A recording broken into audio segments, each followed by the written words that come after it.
সকাল থেকেই শুরু হয়েছে দৌড়ঝাঁপ আর একের পর এক ব্যস্ততা।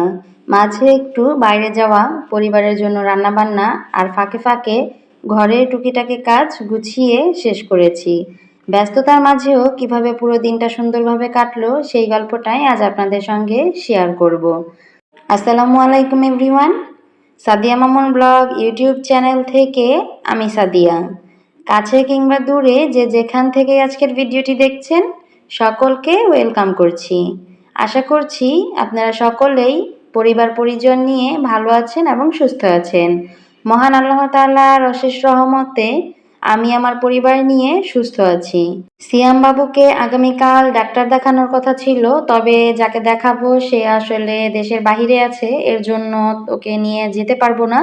তো শুক্রবারে ওকে নিয়ে ডাক্তারের কাছে যাব ইনশাআল্লাহ। এখন কিছুটা সুস্থ আছে, মানে একটু কমেছে। তো আপনারা সকলেই আমার ছেলের জন্য দোয়া করেছেন। আপনাদের জন্য, আপনার পরিবারের জন্য সত্যিই আমি অনেক দোয়া করি।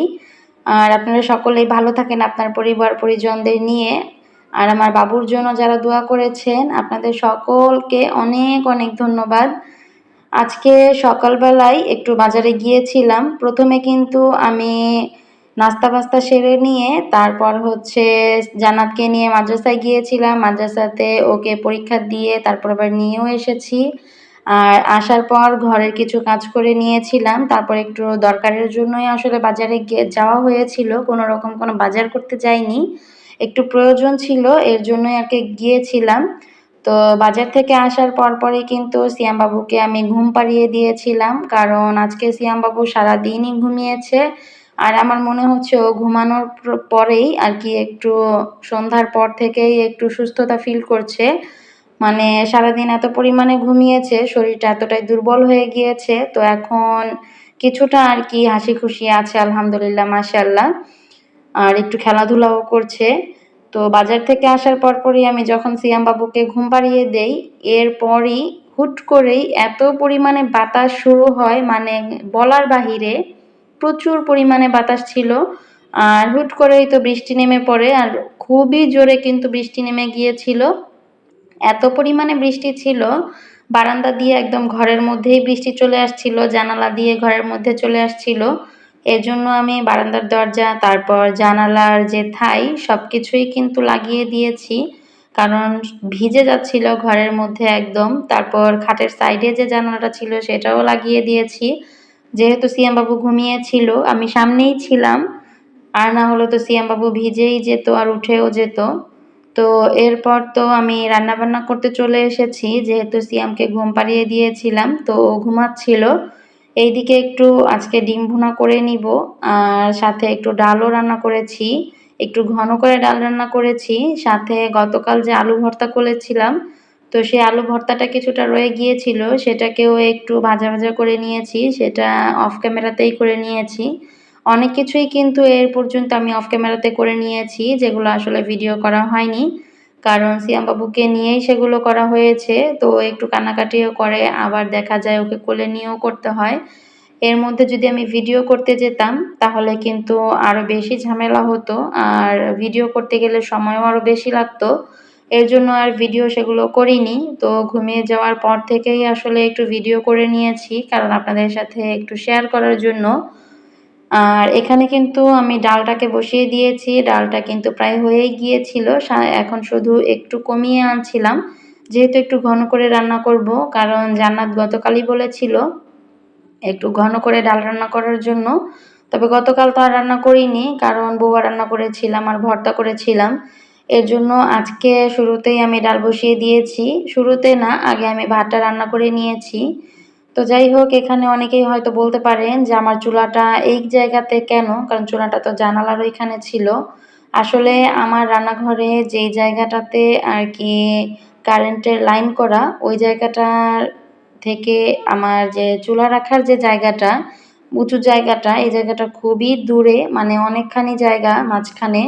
তো চুলার তার তো আর এত বড় না, তো এত দূর তো আর যায় না। এর জন্য বাড়িওয়ালাদের থেকে আমরা একটা আর কি তারের মতো করেই মেন লাইনের মতো আর কি বানানো, আমি বলতে পারছি না সেটা প্লাগের মতো করে করা। তো ওইটা আমরা নিয়ে এসেছিলাম, আমরা ভেবেছিলাম আমরা নিজেরা একটা বানিয়ে নিব। তবে এটা একটা আর কি খরচের ব্যাপার-স্যাপার, এর জন্য বানাতেই পারছিলাম না। নিম্ন মধ্যবিত্ত হলে যা হয় আর কি, যখন যা ইচ্ছা তখন তা আসলে করা যায় না। প্রয়োজন হলেও অনেক সময় অনেক কিছু করে সম্ভব আর কি হয় না, করা সম্ভব হয় না। তো বাড়িওয়ালাদের থেকে আনার পর তো এই কয়দিন চলছিলাম, তবে আজকে ওনাদের নাকি প্রয়োজন ছিল, এর জন্য নিয়ে গিয়েছে। তো যাদেরটা তাদের দিয়ে দিয়েছি। এখন কি আর করার আছে, রান্নাবান্না তো করতেই হবে, যেহেতু কারেন্টেই রান্না করি, ইলেকট্রিক চুলাতেই রান্না করি। তাই আমি টেবিলের ওপর রেখে তারপর কারেন্টের যে জায়গাটা আছে ওইখানে আর কি মেইন লাইনে আমি প্লাগটা লাগিয়ে তারপর হচ্ছে টেবিলের উপর চুলাটা রেখেই রান্না করেছি। দেখা যাক এভাবেই রান্না করতে হবে হয়তোবা এখন থেকে। তো এই জায়গাটাকে একটু ঠিকঠাক করে নিব যাতে করে রান্না করতে পারি। এই তো তারপর দুপুরে রান্নাবান্না কিন্তু আমি অনেক শেষ করে ফেলেছি। দুপুরের রান্নাবান্না শেষ করে তারপর হচ্ছে ঘরটাও গুছিয়ে নিয়েছি অফ ক্যামেরাতে। সবকিছু আসলে ভিডিও করিনি। শুরুতেই তো বললাম, সবকিছু ভিডিও করা এখন আর সম্ভব হচ্ছে না। সিয়াম আব্বু সুস্থ হলে ইনশাআল্লাহ আপনাদের সাথে আমার পুরো ব্লগটাই শেয়ার করব, পুরো সারাদিনের রুটিন শেয়ার করব। ভিডিওর এই পর্যায়ে এসে আপনাদের কাছে ছোট্ট একটি রিকোয়েস্ট করে নিচ্ছি, যারা ভিডিওটা এখন পর্যন্ত কন্টিনিউ করেছেন প্লিজ একটি লাইক দিয়ে দিবেন। আপনারা অনেকেই কিন্তু আমার ভিডিও দেখেন, হয়তো লাইকটা দিতে ভুলে যান, তাই একটু মনে করিয়ে দিচ্ছি এটুকুই। আর যারা এই ধরনের লাইফস্টাইল ভিডিওগুলো দেখতে পছন্দ করেন তারা আমার চ্যানেলটিকে সাবস্ক্রাইব করে রাখতে পারেন। সাবস্ক্রাইব করার পর পাশে থাকা বেল আইকনটি অন করে রাখবেন, এতে করে আমি যখনই ভিডিও আপলোড করব আপনাদের কাছে সাথে সাথে নোটিফিকেশন চলে যাবে। আর আপনারা আপনাদের মূল্যবান সময় থেকে কিছুটা সময় বের করে আমার ভিডিওটি দেখে নিতে পারবেন। আর যারা অলরেডি এই কাজগুলো করে রেখেছেন আপনাদের অসংখ্য অসংখ্য ধন্যবাদ। এই তো দুপুরে রান্নাবান্না শেষ করে দিয়ে তারপর আমি গোসল করতে চলে গিয়েছিলাম। মাঝখানে অনেক কাজ করেছি। তারপর সিয়াম বাবু কিন্তু এখনো ঘুমাচ্ছিল। মানে ও একটু পরপর উঠছিল আবার ঘুমাচ্ছিল। এভাবে করেই কিন্তু প্রায় 3:30 বাজিয়ে ফেলে এরকম করতে করতেই। তো আজকে আর গোসলও করিয়ে দেইনি। শুধু একটু গরম পানি করে শরীরটাকে মুছে দিয়েছি। আর এখানে কিন্তু গোসল করে এসেই আমি যত জামা কাপড়গুলো ছিল সেগুলোকে মেলে দিচ্ছিলাম। আর এইদিকে দেখেন বৃষ্টি কিন্তু এখনো পড়ছে। আর এই যে খালটা দেখতে পাচ্ছেন এই খালের পানি কিন্তু অনেকটাই বেড়ে গিয়েছে, একদমই পানি ছিল না, শুকনা ছিল। আর যে জায়গাটাকে আমি দেখালাম এইটা হচ্ছে ওই সাইডে কিন্তু রাস্তা, মানে এই রাস্তা দিয়ে এই যে ভিডিওর যে বাম সাইডটা দেখা যাচ্ছে, বাম সাইডে কিন্তু বাসাবাড়ি আছে, তো এই রাস্তা দিয়েই কিন্তু তারা যাওয়া আসা করে। তো রাস্তার মধ্যেই কিন্তু পানি উঠে যাচ্ছে, আর একটু পানি উঠলেই কিন্তু পুরো রাস্তাটা তলিয়ে যাবে। প্রচুর পরিমাণে কিন্তু পানি বেড়ে যাচ্ছে। সারাদিনই বৃষ্টি হয়েছে আজ, এখনো কিন্তু বৃষ্টিই পড়ছে। আমি কিন্তু রাতের বেলা ভয়েসটা দিচ্ছি, তো এখনো টিপটিপ বৃষ্টি পড়তেই আছে, মানে কোনো থামাথামি নেই, সারাদিনই বৃষ্টি পড়ছে। এইদিকে কিন্তু আমি দুপুরে প্রায় 4টা 4:30টার মতো বেজে গিয়েছিল খাওয়া দাওয়া করতে করতে, কারণ সিয়াম বাবু যেহেতু পরে উঠে গিয়েছিল, ওকে শরীর মুছে দিয়ে তারপর আবার খাওয়া দাওয়া শেষ করিয়ে দিয়েছি। অনেক কষ্ট করে খাইয়েছি, খেতেই চাচ্ছে না একদম। এর জন্য আসলে সিয়াম বাবুকে খাওয়াতে অনেক বেশি লেট হয়ে গিয়েছিল। তো ওকে খাওয়ানোর পর আমি নিজেও খেয়ে নিয়েছি। আর খেয়ে দিয়ে তারপর ওদের দুজনকে ঘুম পাড়িয়ে দিয়েছি। ভেবেছিলাম সিয়াম ঘুমাবে না, যেহেতু সারাদিনই একটু একটু ঘুমিয়েছে। তবে যেহেতু শরীরটা অনেক বেশি দুর্বল, এর জন্য কিন্তু ওকে আবার যখন আমি ঘুম পাড়িয়ে দিয়েছি ও আবার ঘুমিয়ে গিয়েছে।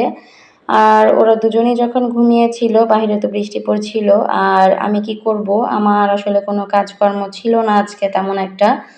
এর জন্য আমি বসে বসে ঘরের কিছু কাজ করে নিচ্ছিলাম। এগুলো আসলে খুব বেশি একটা আমার করা হয়ই না আর কি, যখন করি সবগুলো একসাথে করে ফেলি। তো এখানে আলমারিটা, তারপরে এই ক্যাবিনেটটাকে, এগুলোকে একটু ভালো করে সব কিছু সরিয়ে নিয়ে তারপর মুছে নিচ্ছিলাম, কারণ এগুলোতে কিন্তু প্রচুর পরিমাণে ধুলা পড়ে যায়। যেহেতু আমার বারান্দার পাশাপাশি আর কি, বারান্দার পরে একদম খোলা মাঠ, আর ওইখান দিয়ে যেহেতু অনেক বেশি বাতাস আসে, বাতাসের সাথে এত পরিমাণে ধুলাবালি আসে যা বলার মতো না।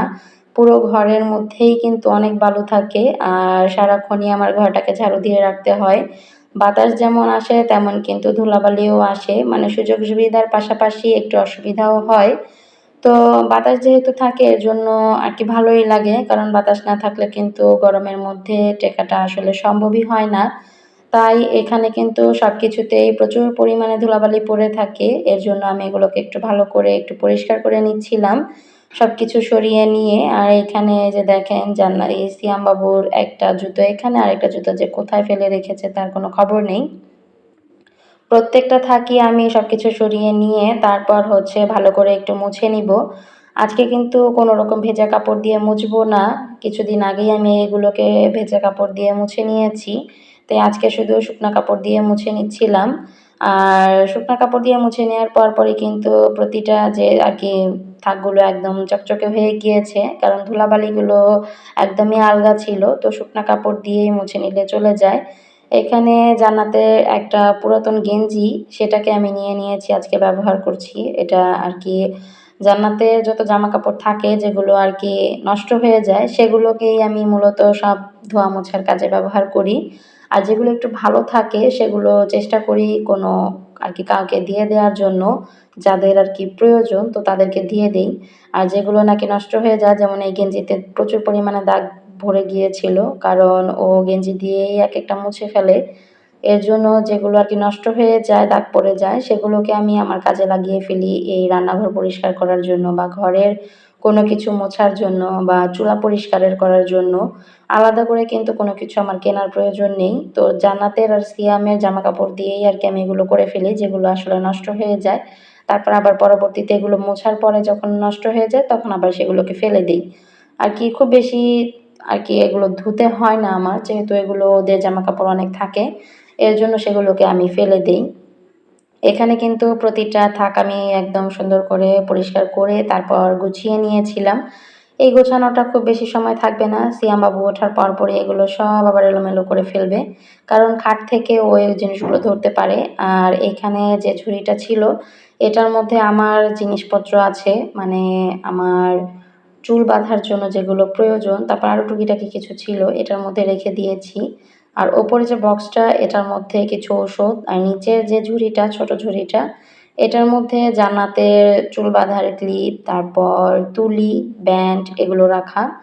সবকিছু এভাবে রেখে দেই যাতে করে হাতের নাগালে সবকিছু পাওয়া যায়, খোঁজাখুঁজি করতে না হয়। তো কেবিনেটটাকে ভালো করে মুছে তারপর আমি গুছিয়ে নিয়েছি। গুছিয়ে নেওয়ার পর আবার এখানে ফ্রিজটাকে পরিষ্কার করে নিচ্ছিলাম। ২-১ দিন আগেই কিন্তু আমি ফ্রিজটাকে একদম ডিপ ক্লিন করেছি, আপনাদের সাথে শেয়ার করেছিলাম। এরপরেও দেখেন ফ্রিজের ওপরে দাগ পড়ে কি পরিমাণে বাজে অবস্থা হয়েছে, হয়তোবা ক্যামেরাতে খুব একটা বোঝা যাচ্ছে না। কিন্তু একদমই দাগ পড়ে ওপরের সাইডটা একদমই বাজে দেখাচ্ছিল। এর জন্য ফ্রিজটাকে খুব ভালো করে একটু ঘষে মুছে নিচ্ছিলাম শুকনা কাপড়টা দিয়েই। কারণ কালো জিনিস কিন্তু ময়লাটা একটু বেশিই বোঝা যায়। কালো জিনিস দেখতে খুবই সুন্দর লাগে। কালো জিনিস আমার খুবই প্রিয়। তবে কালো জিনিস কিন্তু অনেক বেশি ময়লা হয়ে যায়। মানে প্রতিদিনই এগুলোকে পরিষ্কার করতে হয়। না হলে দেখা যায় ধুলাবালি পড়ে একদম বোঝাই যায় যে এগুলো যে আর কি নষ্ট হয়ে গিয়েছে, মানে অপরিষ্কার। আপনি যতই পরিষ্কার করেন না কেন আর কি একদিন পর করলে বা প্রতিদিন করলেও কিন্তু এগুলোর মধ্যে ধুলাবালি একদম আটকে থাকে। এর জন্য আমি ফ্রিজটাকে খুব ভালো করে একটু ঘষে পরিষ্কার করে নিয়েছি। পরিষ্কার করে নেওয়ার পর কিন্তু আবারও একদম চকচকে হয়ে গিয়েছে।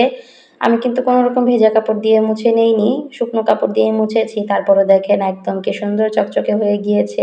এটাই হচ্ছে আসলে কালো জিনিসের গুণ।